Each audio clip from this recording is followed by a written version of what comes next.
hari ini kita akan melanjutkan pembelajaran kita. Tapi sebelum kita lanjut pembelajarannya, kita akan melanjutkan kembali dari kesepakatan yang sudah kita buat semalam, kesepakatan kelas menjadi keyakinan kelas.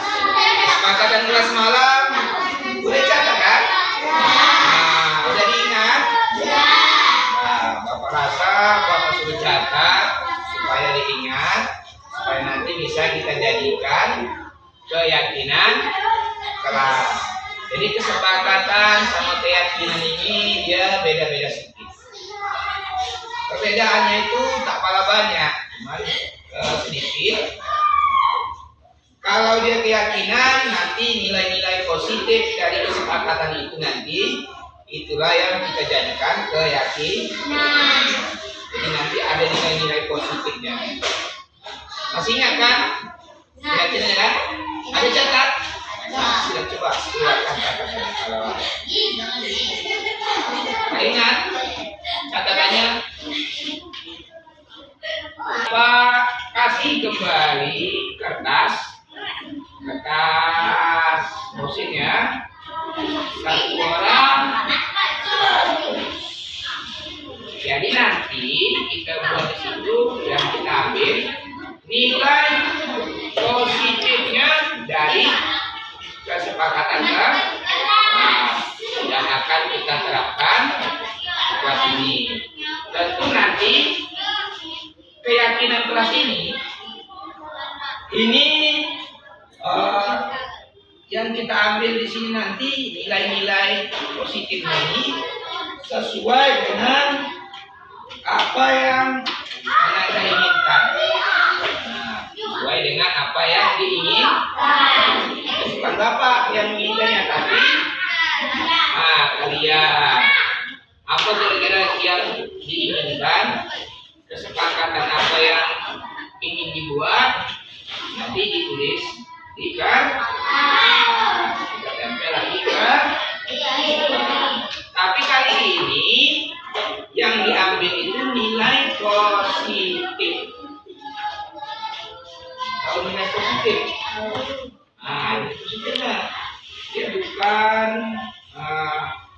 kalimat-kalimat yang macam hal itu, tapi menjadi nilai positif yang akan kita buat untuk keyakinan kelas kita selama 1 tahun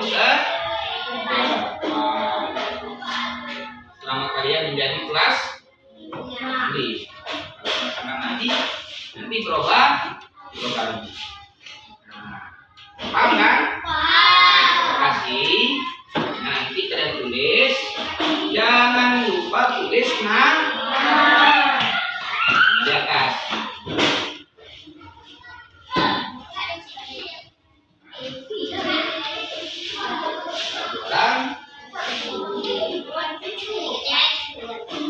Dua. Iya.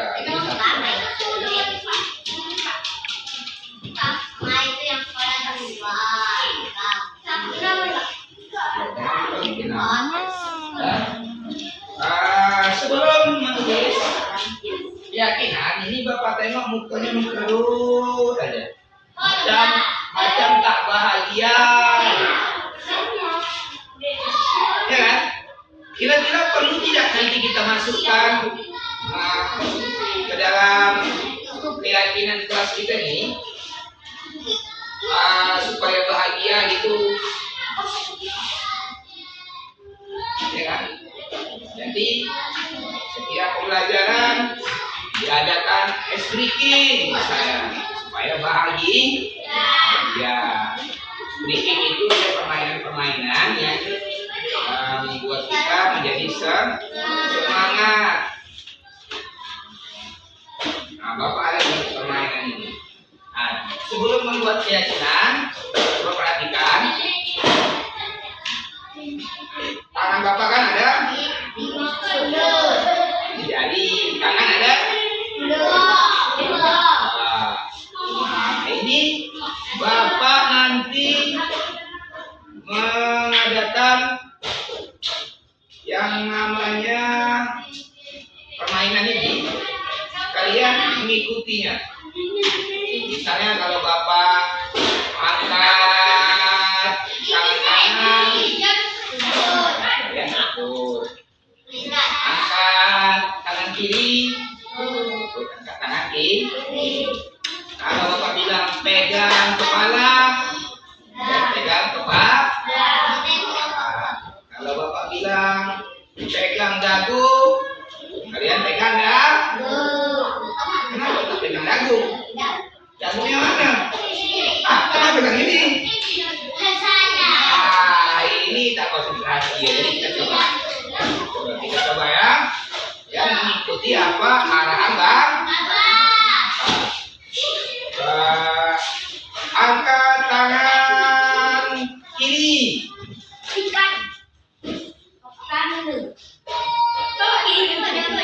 Angkat tangan kiri. Ini kamu. Tangan kiri itu yang mana? Ini. Udah, dia salah tadi kan? Berarti dia tak konsentrasi. Dengarkan apa yang Bapak bilang. Jangan ikuti gerakan Bapak.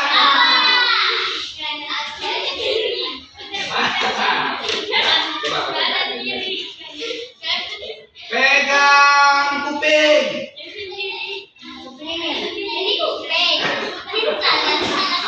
Wadah, pegangnya kepala.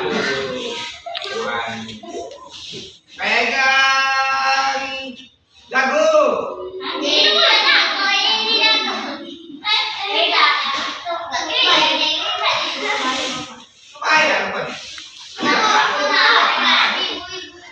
Pegang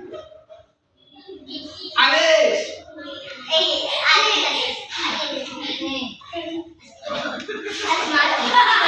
Ada yang salah. Mana alis?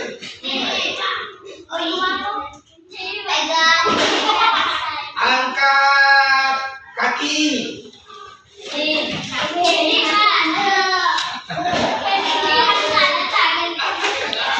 Jangan salah ya Ram. Kan disuruh angkat kaki. Pegang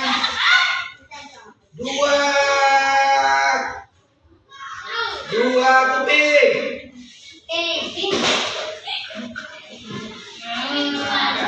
Nanti ya konsentrasi. Udah sonang? Jadi permainan tadi itu adalah permainan konsentrasi. Kalau sudah senang, sekarang berlanjut.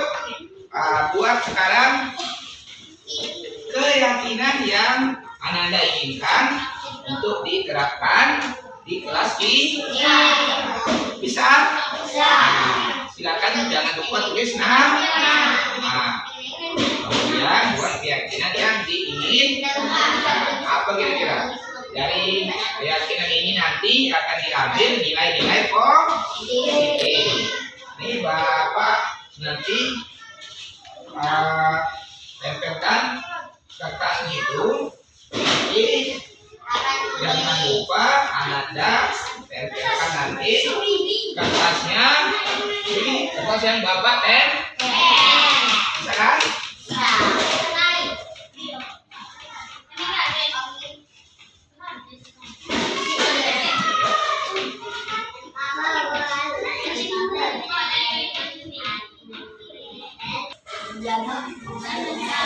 Apalagi kira-kira yang diinginkan?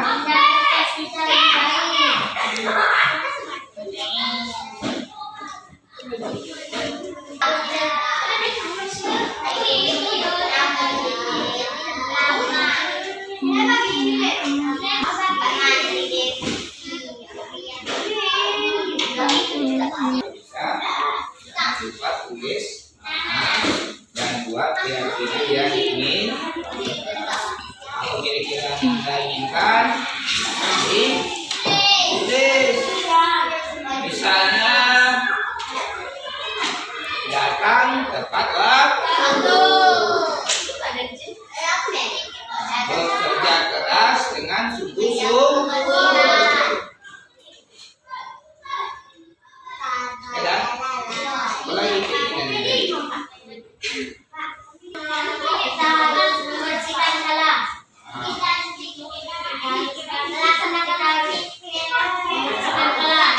nilai-nilainya itu nanti kita terapkan di kelas kita selama kita berada di kelas ini.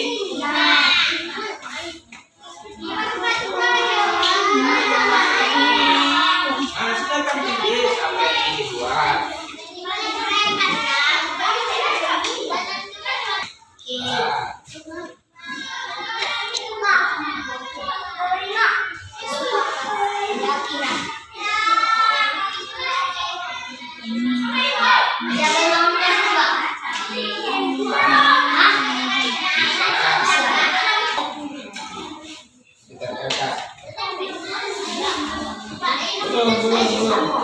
Tunggu dulu kawan siap biar ditempel.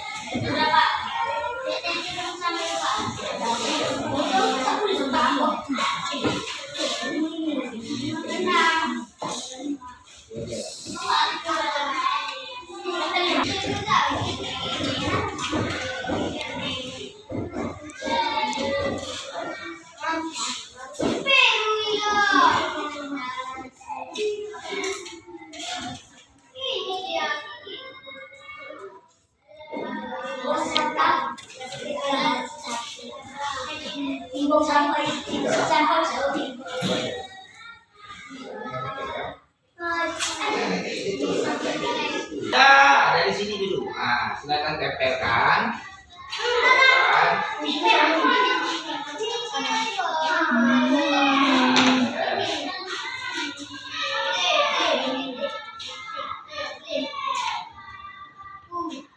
Nah, sambung. Nah, baris ini itu. Dan siapa baris ini nanti baris ini.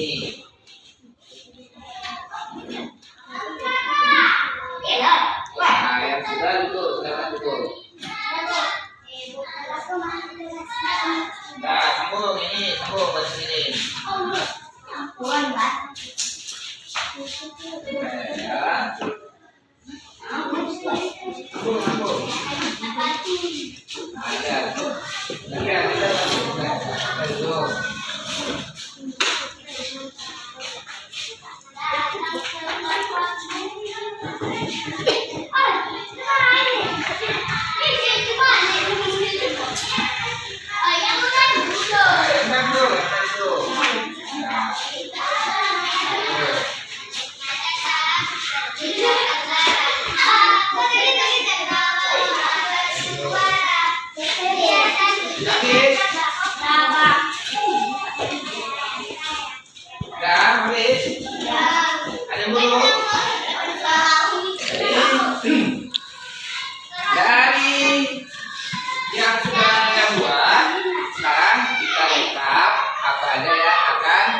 Sepakati secara bersama-sama.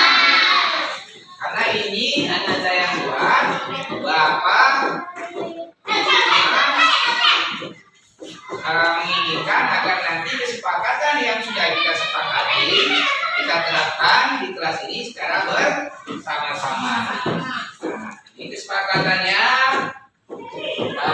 keyakinan kelas yang akan kita buat dari ini. Yang pertama, kita tengok dulu. Apa yang disembunyikan? Nah, kalau si bagus datang tepat waktu. Patuh kepada guru, berarti itu. Bisa kira-kira tuh? Bisa. Tadi bisa. Datang tepat waktu, patuh kepada guru. Sepakat kita? Bisa, itu datang. Tepat waktu.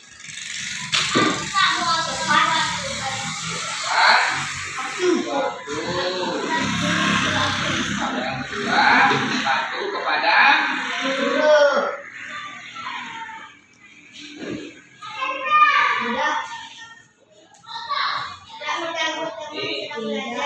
Buat guru jengkel. Kemudian sini ini sama. Ini sama. Jangan membuang sampah sembarangan. Nanti ini kalau dia jangan membuang sampah, berarti menjaga kebersihan. Ya, ini.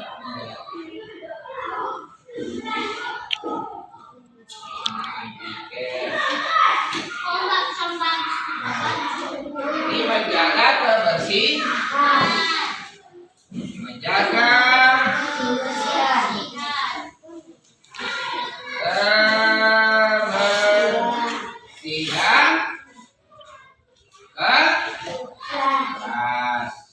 Nanti berarti menjaga kebersihan kelas ini piket, ya kan? Selain piket, berarti kalian semua juga harus menjaga kebersihan kelas. Menjaga kebersihan kelas ini berarti kalau ada sampah, kalau ada nampak sampah, ambil, masukkan ke tempat sampah. Sepakat kira-kira? Bisa diterapkan? Ini kita jadikan keyakinan kelas. Nah, dari nilai-nilai positifnya ini kita ambil, kita jadikan. Ini menjaga ruangan kelas, melaksanakan piket kelas. Berarti kalau melaksanakan piket kelas itu melaksanakan tugas, ya, melaksanakan tugas dengan penuh tanggung jawab, ya kan? Melaksanakan tugas dengan penuh tanggung jawab.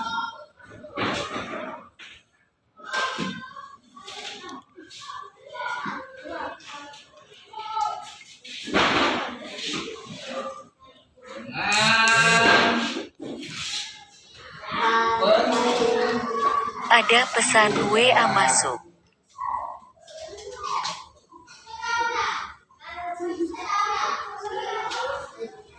Bisa kita laksanakan ini? Bisa kita yakini? Kalau kita dikasih tugas, misalnya piket, kita harus laksanakan dengan penuh tanggung jawab.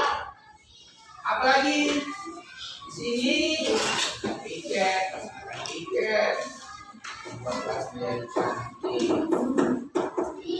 tinggal cantik.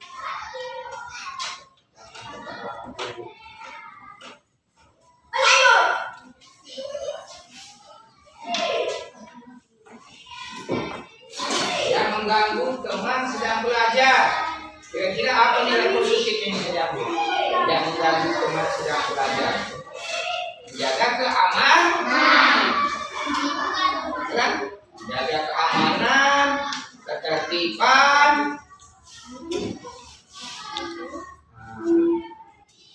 Di sini yang kelima menjaga keamanan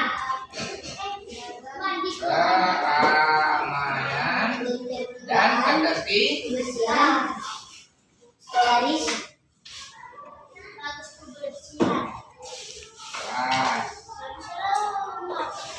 Ada lagi yang ingin kita masukkan lagi, yang ingin kita buat lagi, kita jadikan keyakinan. Ada lagi? Apa tuh? Apa tuh? Apa lagi yang ada ditulis?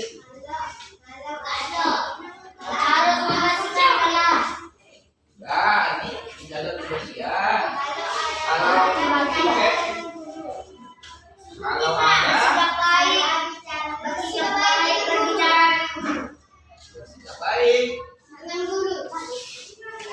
baik berarti menjaga kesopanan. Menjaga kesopanan dan tingkah laku. Kita masukkan. Ya.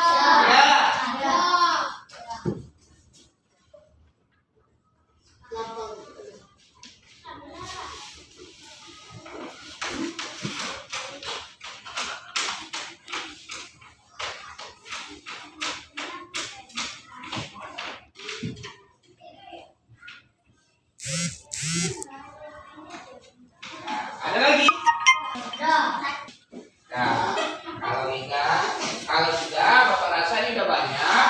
Yang penting itu kita harus meyakini apa yang sudah kita buat, kita sepakati bersama menjadi keyakinan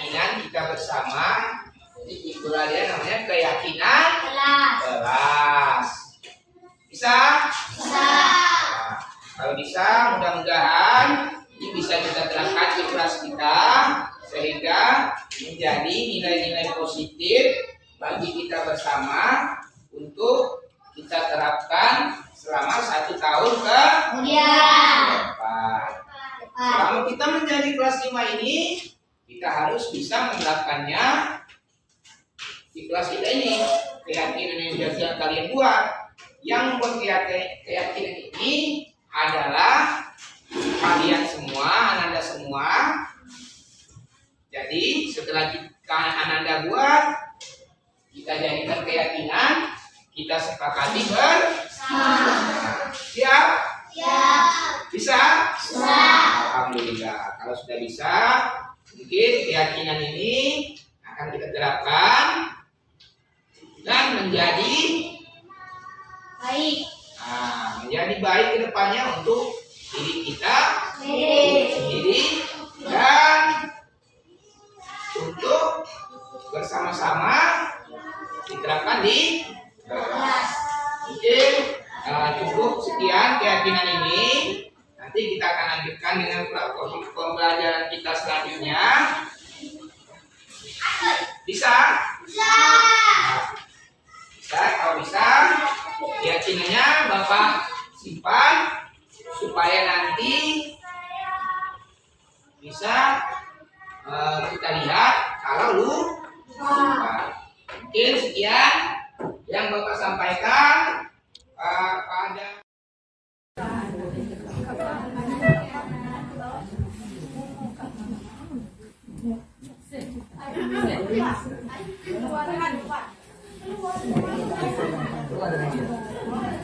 Assalamualaikum warahmatullahi wabarakatuh.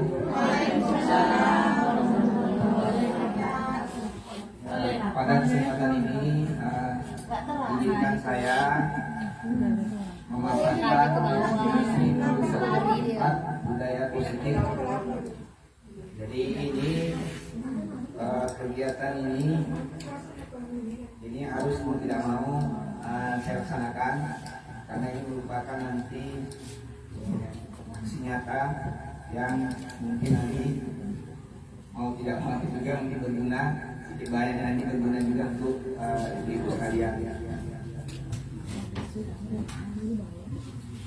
Nah, di sini salam dan bahagia. Nah, ini memang salam dan bahagia ini moto dari pendidikan bergerak. Kenapa salam dan bahagia? Yang pertama salam itu ini untuk menambah kita semangat, dan bahagia artinya kita walaupun banyak pekerjaan, banyak tugas, banyak ini, tapi jangan lupa kita tetap bahagia. Jangan lupa jadi sengsara, jadi beban. Jadi yang pertama tadi dari pemaparan budaya positif. Nah, ini sebetulnya ada yang bertanda banyak kaitannya. Itu budaya positif itu kan luas, banyak. Jadi di sini sebetulnya ada makna. Apakah makna budaya positif? Apa contoh penerapan positif yang telah kita terapkan? Nah, ini sebelum masuk ke yang lebih lanjut, ini izin saya biar melakukan speaking biar tambah semangat. Sekarang kan ngetren clue. Nah, ini Facebook kan ngetren ya clue. Nah, ya kalau di Facebook itu ya bumi itu bulan. Jadi kalau clue saya agak beda sedikit.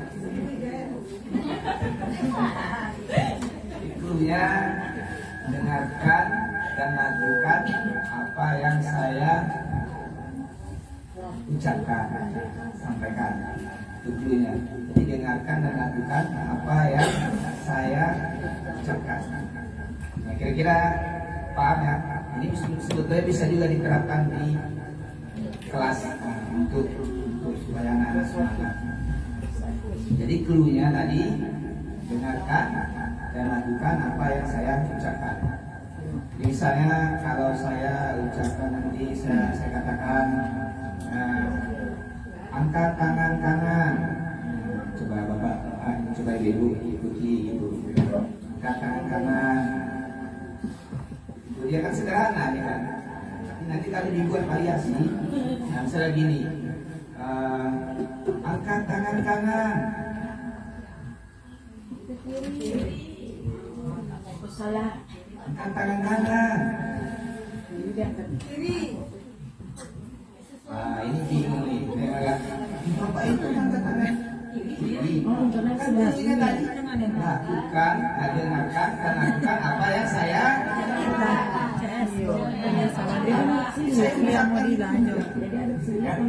Jangan apa yang saya lakukan, tapi apa yang saya. Fokus ya. Saya. Jadi kadang-kadang ada nyambung, ada tidak ini. Nah, gitu kan. Misalnya ini, lagi ini, misalnya saya katakan dengan ini. Pegang bahunya, pegang bahu.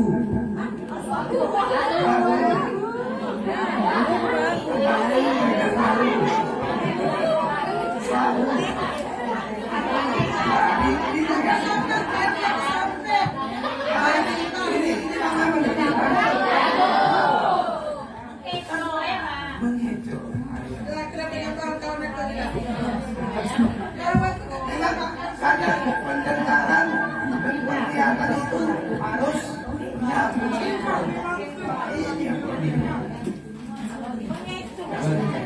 Ini konsentrasi kurang.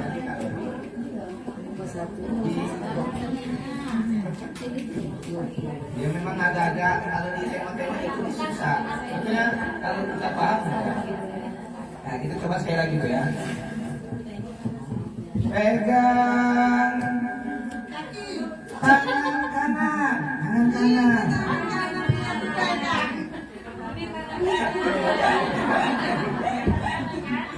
Pegang tangan kiri. Kalau gitu kasih tepuk tangan untuk kita semua. Jadi di sini itu sudah sedikit permainan supaya biar kita bahagia sama seperti salam dan bahagia, biar bahagia. Jadi kita ceritakan apakah makna budaya positif, apa contoh penerapan positif yang kita terapkan. Nah, jadi di sini budaya positif di sekolah yaitu nilai-nilai dan kebiasaan-kebiasaan dididik di sekolah yang berpihak pada peserta didik agar mereka dapat berkembang menjadi pribadi yang kritis, penuh hormat dan bertanggung jawab. Jadi tujuan utamanya di sini adalah anak didik. Nah, jadi tujuannya itu kepada peserta didik. Kemudian ada perubahan paradigma, harus berubah dari kita materi kita di budaya positif. Apa kira-kira yang harus kita rubah? Di sini ada filosofi pendidikan Ki Hajar Dewantara tentang tabula rasa.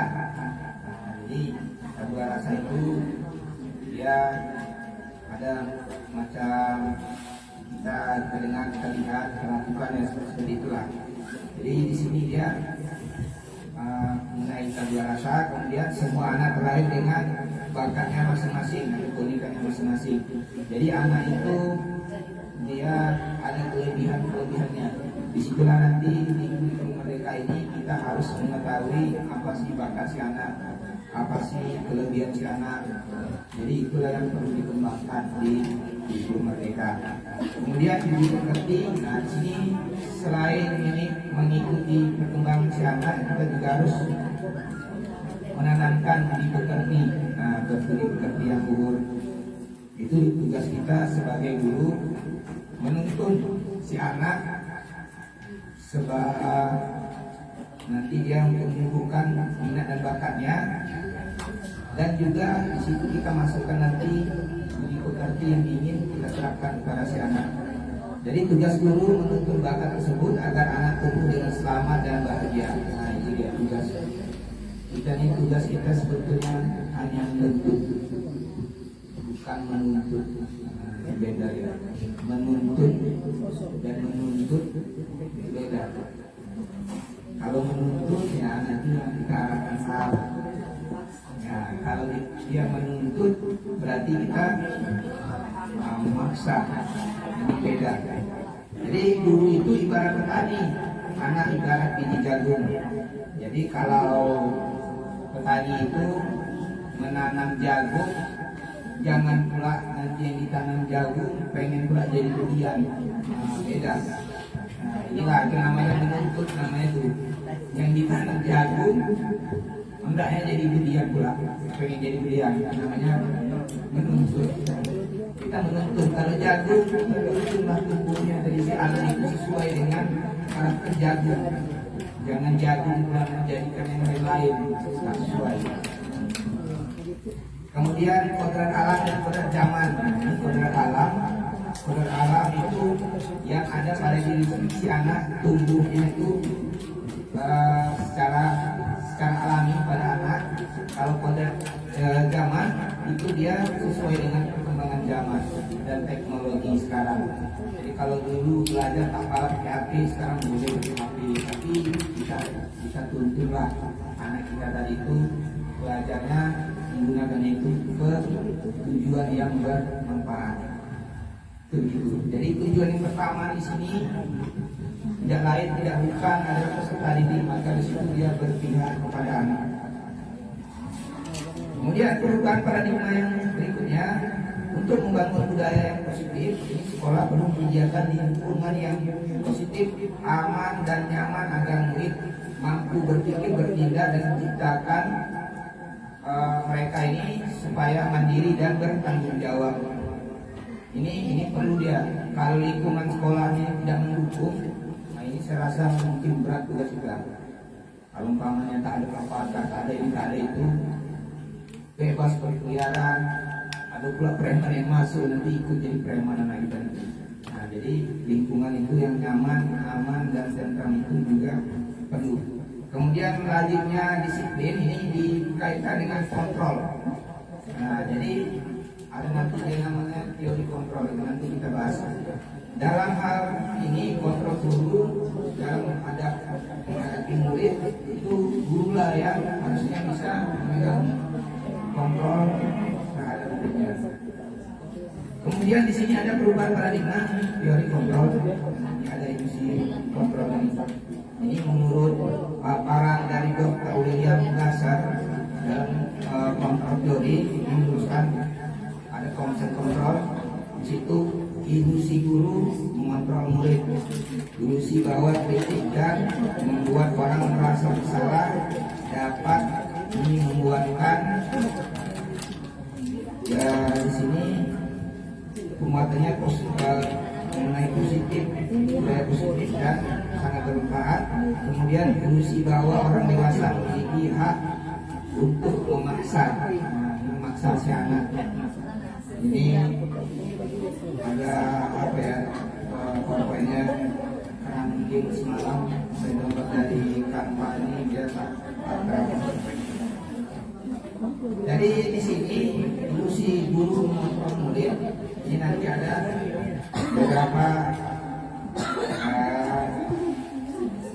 stimulus respon. Nah, misalnya di sini kita mencoba mengubah orang agar berpandangan sama dengan kita. Nah, jadi kira-kira bisa tidak kita mengubah orang agar orang tadi berpandangan sama dengan kita? Kalau teori kontrolnya, kita berusaha memahami pandangan orang lain tentang dunia. Artinya tidak memaksa. Jadi kontrol di sini bukan artinya kita harus memaksakan orang itu ikut, tapi kita juga bisa menyesuaikan. Kalau dia tak mau ikut, kita yang ikutin dia. Jangan dipaksa. Kemudian di sini perilaku guru dilihat sebagai suatu kesalahan. Nah ini perilaku guru merupakan suatu kesalahan. Sebetulnya semua perilaku itu memiliki tujuan. Nah nanti kita bahas ini sedikit. Kalau dia melakukan kesalahan pasti ada tujuan.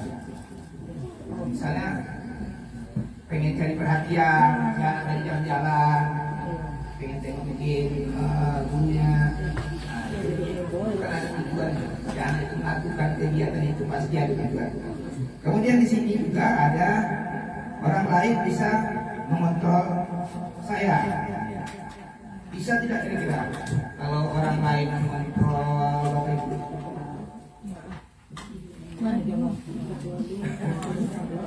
Ya sebetulnya kalau kita tengok dikit itu ternyata bisa ya. Misalnya kalau kita sebagai kawahan itu ada dasarnya yang mengontrol. Tapi pada dasarnya kalau dulu jadi kontrol, hanya Anda yang bisa mengontrol diri Anda sendiri. Jadi ini bisa kita contohkan, bisa kita buktikan dengan kepalan tangan kita. Coba Nabi kepala tangan Bapak Ibu, anggap di dalam kepala ini sesuatu yang sangat berharga. Jangan dilepas. Kalau lepas, hilanglah yang berharga ini. Tak bisa. Jadi kasihkan kepala tangan ibu ini pada kawan yang samping. Coba-coba kawan samping ini rayu, kira-kira enggak? Ibu ini kan, bukalah kepalanya. Kira-kira mau nggak?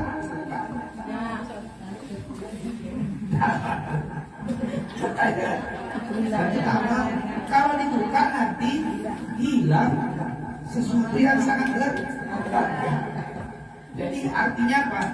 Diri kita sendiri yang bisa mengontrol diri, bukan orang lain.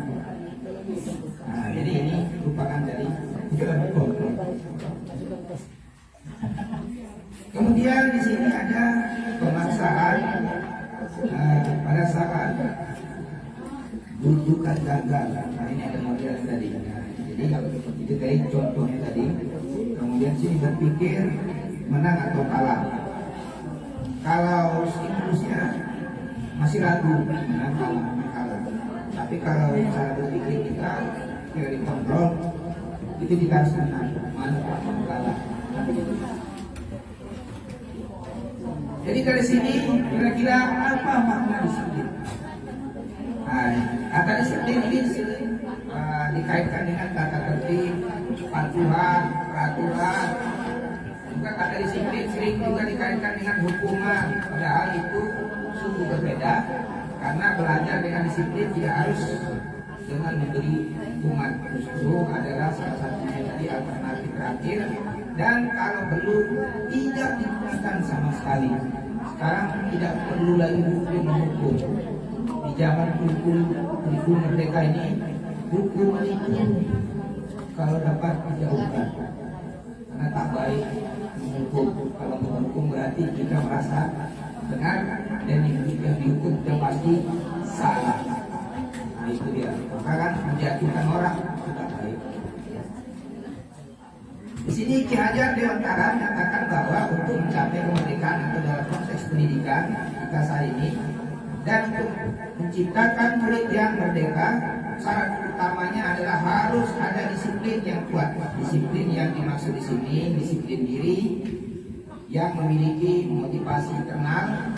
Jika kita belum memiliki motivasi internal, maka kita memerlukan pihak lain untuk mendisiplinkan kita.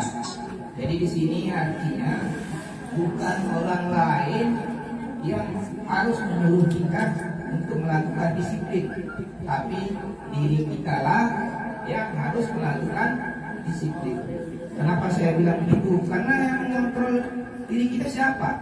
Apa orang lain? Kita sendiri. Jadi kalau kita mau, kita lakukan. Kalau tak mau, berarti tidak kita lakukan. Kalau tidak kita lakukan, salah atau benar? Balik kepada diri kita sendiri. Jadi di sini itulah dia. Disiplin itu dari diri sendiri. Kemudian di sini ada teori motivasi perilaku manusia. Untuk yang pertama, untuk menghindari ketidaknyamanan atau hukuman. Nah, ini contoh kalimatnya, pertanyaannya, apa yang akan terjadi apabila saya tidak melakukannya? Jadi kalau misalnya kalau kita tidak disiplin tadi, apa yang akan terjadi? Nah ini dia merupakan salah satu motivasi eksternal yang ada dari dalam. Kemudian yang kedua, untuk mendapatkan imbalan dari orang lain atau institusi. Nah, ini dia. Kira-kira seperti ini dia pertanyaannya. Apa yang akan saya dapat apabila saya melakukannya? Kalau kita pengen disiplin, kita apa yang dapat aku? Gara-gara disiplin kita ada apa-apa. Jadi ada hubungan. Jangan itu yang dipandang. Tapi kalau itu kita pandang salah. Karena disiplin itu kan kita sendiri yang menginginkan, bukan orang lain. Ini juga salah satu dari motivasi eksternal.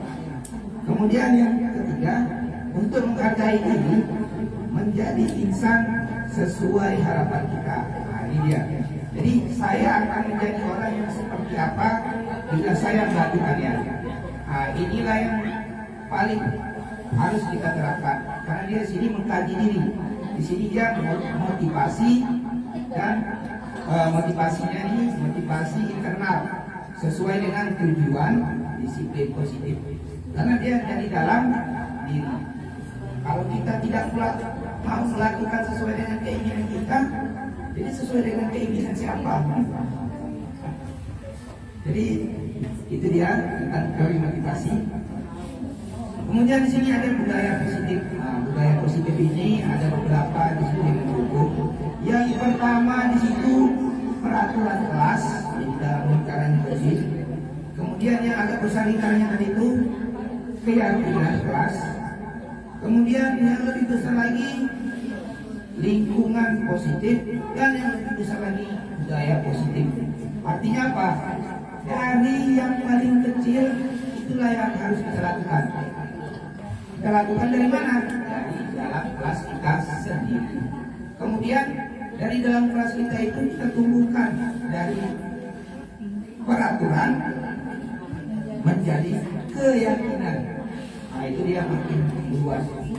Kemudian dari keyakinan yang luas nanti bakal menciptakan yang namanya lingkungan positif. Setelah lingkungan positif ini nanti tercipta, maka terbentuklah dia budaya positif yang kita inginkan berada di sekolah. Kemudian di sini ada teori, nah ini sebetulnya bukan teori keyakinan kelas, hukuman, penghargaan. Mengapa tidak peraturan saja? Mengapa harus keyakinan kelas? Awalnya kalau kita ingin membuat kelas kita aman dan nyaman, kita harus membuat yang namanya peraturan kelas. Apa yang boleh, apa yang tak boleh, dan apa yang harus dilakukan. Jadi kita membuat peraturan ini harus sesuai dengan keinginan anak, kesepakatan kita dengan si anak. Nah, jadi kalau udah sepakat, kira-kira cuman kelas ini mau kita buat anak-anak. Nah, apakah kelas ini boleh nanti jalan-jalan untuk belajar, boleh datang terlambat, boleh ikut. Nah, ini kita harus buat kesepakatan terlebih dahulu. Jadi setelah adanya kesepakatan, nanti baru timbul keyakinan kelas. Jadi keyakinan ini merupakan nilai-nilai positif, nilai-nilai kebajikan yang dapat diambil dari kesepakatan kelas yang kita buat. Di sini mengapa kita harus memiliki peraturan, harus menggunakan helm dan menggunakan roda dua? Nah, ini pertanyaan. Saya rasa ada apa pertanyaan berkaitan dengan sekolah sedang dibahas. Nah, ini keyakinan kelas. Keyakinan kelas adalah nilai-nilai kebajikan atau prinsip-prinsip universal yang disepakati bersama secara universal lepas dari latar belakang suku, negara, bangsa maupun agama yang kita membeda-bedakan. Jadi itu sama-sama harus dibuat.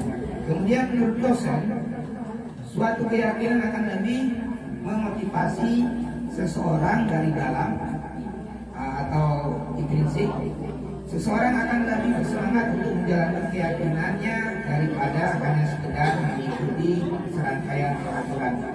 Jadi makanya tadi sesuai dengan motivasi pertama, kalau udah dari dalam diri pasti mau melakukannya. Kalau berdasarkan orang lain susah.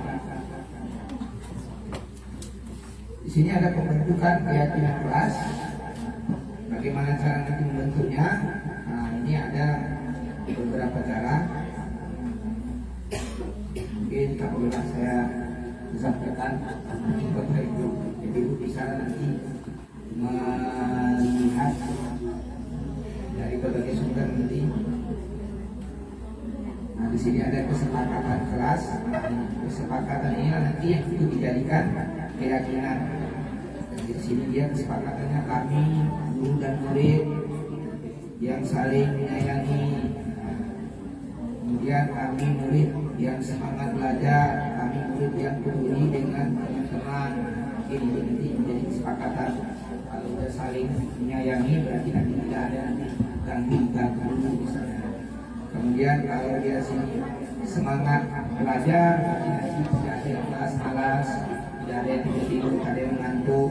Kalau dia nanti di sini peduli dengan teman-teman, berarti nanti saling bantu-membantu, tolong-menolong, tidak ada nanti yang mengganggu. Ini ada kegiatan pendalaman kegiatan kelas yang kita lewati aja, pakai tabel ini dan B. Nah, di sini ada peraturan keyakinan kelas atau nilai kebajikan yang diuji. Misalnya kalau kita membuat peraturan selalu kembalikan buku ke tempatnya. Nah, ini kira-kira keyakinan kelas apa yang akan dibentuk dari peraturan ini? Itu dia merupakan tanggung jawab si anak. Kemudian dilarang mengganggu orang lain. Kira-kira keyakinan apa yang akan dibentuk dari dilarang mengganggu orang lain? Berarti menghormati orang lain dan diri sendiri. Kira-kira seperti itu nanti saling menerima dari keyakinan tadi, dari peraturan bahwa menjadi keyakinan. Ya, kalau keyakinan menjadi nilai-nilai positif yang dapat kita ambil. Nah, ini contoh waktu saya menerapkan membuat keyakinan kelas. Jadi diajak anak tadi berbicara, mengeluarkan pendapat. Nanti setelah mengeluarkan pendapat ditempel kira-kira di depan untuk dijadikan keyakinan kelas. Di sini ada hukuman oleh penghargaan. Ternyata memberi penghargaan, nah ini juga merupakan hukuman. Jadi ini dia pengaruh jangka panjang, jangka pendek dan jangka panjang yang ini. Misalnya adalah seseorang dapat juara, kita kasih dia penghargaan, tentu dia sangat bangga. Tapi kawannya yang lain kan merasa bagaimana? Pandai, misalnya dia dapat. Jadi kawan yang lain merasa rendah diri. Ya kan? Tak dapat. Kalau bisa dia tadi pandai, kawan dia tadi bakatnya, dia tak bisa saing. Kalau yang tak dapat dia bersaing. Misalnya dia tak pandai di matematika, dia pandai di olahraga. Olahraga itu mah. Jadi ini tadi gara-gara dapat yang tadi malas dia jadi belajar matematika. Artinya kan minat si anak ini jatuh jadinya gara-gara penghargaan. Ini kadang-kadang jangka jatuh ini tidak jangka pendek, tapi jangka panjang. Makanya di sini penghargaan menghukum, kemudian penghargaan mengurangi ketepatan. Jadi carilah cara yang lain untuk mengapresiasi kita. Kemudian penghargaan tidak efektif, dan yang terakhir penghargaan merusak hubungan. Itu dia. Gara-gara dapat penghargaan takut kawan, Pak. rusak lagi. Padahal kok dia contoh ujian satu bisa dapat satu, dapat hadiah, dapat ini, dapat itu, dapat ini tadi kan rusak. Persahabatan gara-gara penghargaan. Ini kadang-kadang ini di sini makanya. Jadi nanti kita harus bagaimana untuk menanggapi hukuman oleh penghargaan. Ini tindakan dulu, hukuman atau konsekuensinya di sini ya. Misalnya mencatat 100 kali di dalam buku. Kalimat saya tidak akan terlambat lagi karena terlambat sekolah. Ini termasuk hukuman. Lari keliling lapangan basket 2 kali karena terlambat hadir di sekolah. Termasuk hukuman. Banyak hukuman. Murid diminta untuk push up 15 kali karena tidak menggunakan masker ke sekolah. Menggantikan kertas tugas teman yang telah dicoret-coret. Hukuman atau konsekuensi. Kalau ulang kertas dicoret-coret, pasti kalau kita sebagai guru nanti bertindak langsung sebagai ya pasti ini konsekuensinya nih udah bukan dulu akan begitu pasti kan. Nanti kita lanjutkan bahasanya. Membersihkan tumpahan air di meja tulis karena tersenggol pada saat belajar. Konsekuensi. Murid disuruh untuk menggunakan sepatu seharian di sekolah karena tidak menggunakan sepatu hitam. Ini dia termasuk hukuman. Dan satu lagi nih, lari keliling lapangan basket 2 kali karena terlambat 10 menit untuk mengikuti pelajaran fisioka. Jadi hukum. Nah, konsekuensi. Hukuman. Jadi perbedaan hukuman dan konsekuensi. Ya, hukuman itu sesuatu yang menyakitkan harus terjadi. Itulah yang namanya hukuman. Mau tidak mau sakit kena hukum. Tapi kalau konsekuensi sesuatu harus terjadi. Kalau dia pulang mengoyak atas kawannya, ya kan tidak pula pasti ya konsekuensinya. Kemudian si hukuman membuat anak sakit fisik maupun hati untuk jangka waktu lama. Makanya tadi hindari hukuman. Wah, sikit-sikit nanti masalah.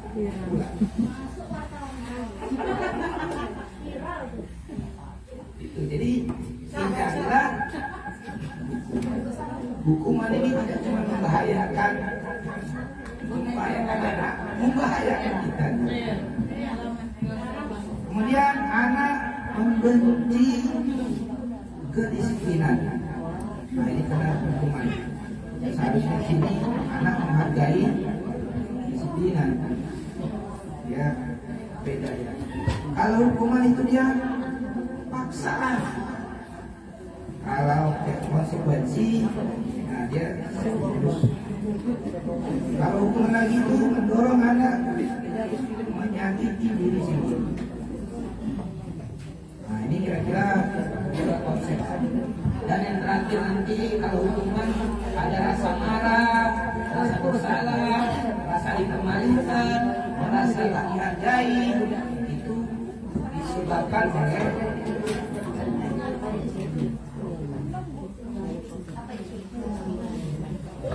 kemudian kita masuk ke kebutuhan dasar manusia. Kebutuhan dasar manusia itu ada 5. Banyak. 5. Subtiple itu ya kebutuhan hidup. Kemudian cinta kasih, diterima, kesenangan, kebebasan, penguasaan. Jadi kalau kelima-limanya ini terpenuhi, ini aman. Kalau tak terpenuhi, maka menyebabkan timbullah tindakan-tindakan timpalatu untuk memenuhi kebutuhan dasar. Ini contoh. Ibu Ani kelas 5 di SD Pelita Hati sedang bingung menghadapi ulas salah satu murid di kelasnya, Agus. Beberapa anak datang dan mengeluhkan Agus yang seringkali meminta bekal makan siang mereka dengan paksa. Jika Anda menghadapi situasi seperti Ibu Ani, apa yang akan Anda lakukan? Menurut Anda, kira-kira apa alasan Agus melakukan hal itu?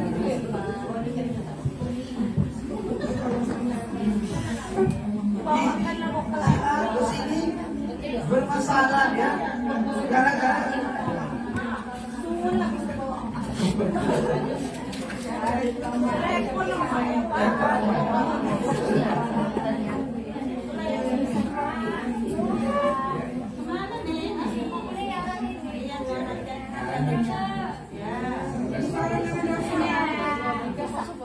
jadi di sini karena terpenuhilah kebutuhan si Agus kan, makanya si Agus mengambil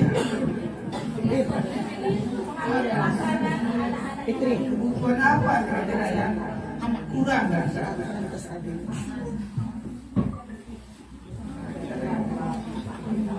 jadi di sini dalam konteks penerapan disiplin positif Ibu Ani sebagai membantu alasan Agus melakukan kegiatan tersebut akan dibantu mana yang sedang berusaha.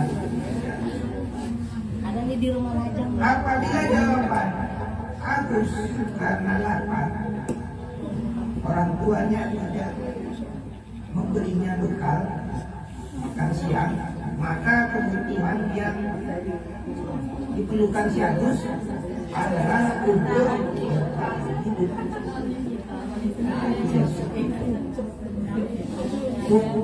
Bertahan. Tapi apabila jawaban si Agus karena senang temannya jadi memperhatikannya, maka kebutuhan si Agus ini bukan cinta dan dia kurang bahagia.